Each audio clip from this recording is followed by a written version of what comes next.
Well, most of us have hobbies, and while some of us figure out our passions in high school or college, for others it might take a little longer. Jamil Doneth has more about that in this week's Community Spotlight. Like somebody maybe sat on it. You can never be too old to take up a new hobby. That's true for members of the Northern Artists Association, like nearly 90-year-old Irma Stelter, who started oil painting at 65 after she retired. I just had never had the opportunity, nor did I have the time to do it. This is a similar story for most of the group's members, who come together every Monday as a creative community that share each other's company and passion for the arts. Now that I'm partially retired, I can dabble a little bit. And Monday's my goof-off day. I'm definitely doing this in my retirement years. They have more time to accomplish something. The Bemidji organization was established in the 70s, and members have been meeting on Mondays since about 1994. It's got to be a lot more shadowy. Yeah. Some, like Stelter, have been around since the beginning, and others are new to the group.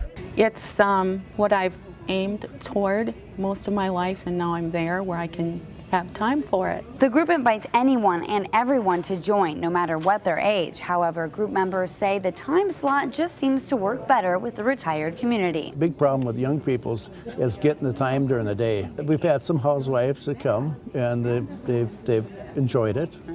But they have schedules too, like their kids and stuff. And while everyone has age and art in common, no one artist or art form is the same. Some of the people in the group are doing oil painting, and some people are doing watercolor, and some people do their woodworking. Joanne Allen is a wood carver and painter. I took my grandson to take a kid carving at the Horace May School, and I got hooked. Ronald Lyman paints landscapes and sometimes portraits, while Diana Collison-Jones is painting Paul and Babe. It's quite a variety of things we do and people that are involved. But even what sets these artists apart brings them together. We do learn from one another, and we do help one another. There's a nice camaraderie between us all. Sometimes we talk more than we paint.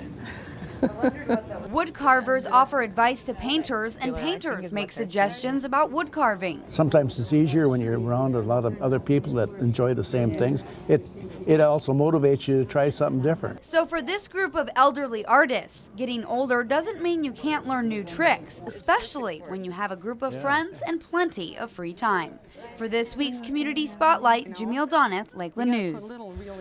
The Northern Artists Association meets Mondays at the Eagles Club in Bemidji from 10 in the morning to 3 in the afternoon. If you have an idea for our Community Spotlight segment, you can tweet, email, or post it to our Facebook page. If you've enjoyed this segment of Lakeland News, please consider making a tax-deductible contribution to Lakeland Public Television.